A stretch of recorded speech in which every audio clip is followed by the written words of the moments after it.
আসসালামু আলাইকুম সুপ্রিয় কৃষক ভাই বন্ধুরা, আজকে আমাদের চ্যানেল থেকে আবারও একটি ধানের ভিডিও নিয়ে চলে আসলাম। দেখুন, এবছর এমন মৌসুমে করা হয়েছিল। এটা হচ্ছে উচ্চ ফলনশীল খাটো মিনিকেট বা খাটো বাবু যেটাকে বলে। তো আমরা এই কৃষকের কাছে শুনবো এই খাটো মিনিকেট ধানটার ফলন সম্পর্কে। আসসালামু আলাইকুম ভাই। ভাই, ভাই এটা কি আপনার জমি? জি ভাই, এটা কি ধান? এটা রড মিনিকেট। খাটো মিনিকেট বলে সেটা? জি জি, খাটো রড তো মিনিকেট। এটা আপনার শতকে কত কেজি করে ফলন হয়? 30 থেকে এভারেজ 35 কেজি। প্রতি বছর কি এটা চাষ করেন? জি, আমি এটাই চাষ করি এখানে। তা ভাই এই ধানটির বয়সকাল কত, জীবনকাল কত? ভাইয়া, এই ধান আমরা লাগানোর পরে 118 থেকে 125 দিনের ভিতরে তুলে। 125 দিনে, তাই তো? আচ্ছা ভাই, চলেন আপনার ধানটা একটু ঘুরে ঘুরে দেখি। জি ভাই, আসেন এই সাইডে দেখুন। আমার ধানের ফলন দেখতে এমনি পাচ্ছেন খুবই সুন্দর কিন্তু ধানের ফলন। ভালো। আপনার আরেকটা গুরুত্বপূর্ণ কথা ভাই, সেটি সার কম লাগে ভাই আমাদের ধানে। সার এবং কীটনাশক জি, জি, কম লাগে। খুবই কম ব্যবহার। পানি সেচ? ওটা এখন বৃষ্টি বদলার মৌসুম, তো এখন পানি বেশি আচ্ছা লাগে। আচ্ছা আচ্ছা, ঠিক আছে। দর্শক দেখলেন, বৃষ্টি বদলের মৌসুমে কিন্তু পানি একটু কমই লাগে। এই যে সেই খাটো মিনিকেট ধানটির উচ্চতা দেখুন, প্রায় 2.5 ফিট মতন। তো যারা উঁচু জমিতে কিন্তু এটা চাষ করতে পারেন অবশ্যই। এই ধানটা দেখুন, অনেক সুন্দর কিন্তু, এবং গাছটি শক্ত হয়, এটা কিন্তু হেলে পড়ে না। জি ভাই, এটা বিসিলি অনেক।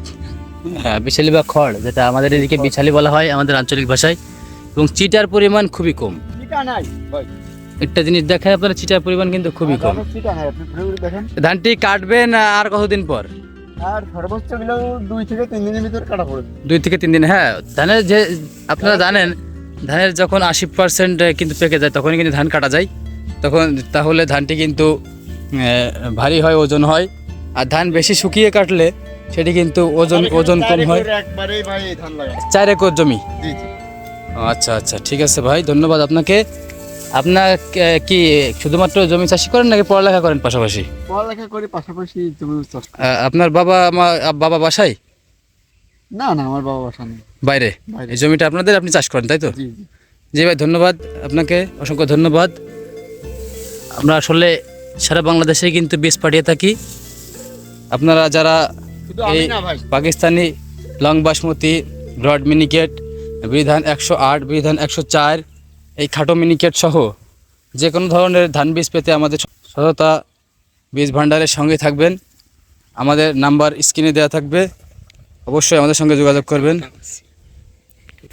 তো ভাইয়ের কাছে আর একটি কথা জানতে চাইবো, যে আপনাদের এই দক্ষিণাঞ্চল যশোর মাগুরা এই অঞ্চলে কি এই খাটো মিনিকেট এবছরই নতুন, কিন্তু এই মাঠে কি আরও চাষ হয়েছে এই ধান? জি ভাই, শুধু আমি না, আমাদের এখানে শত শত ধান আছে ভাই। এই খাটো মিনিকেট ধান। আচ্ছা, ধন্যবাদ ভাই, সকলে ভালো থাকবেন এবং পরবর্তী ভিডিওতে আবার দেখা হবে।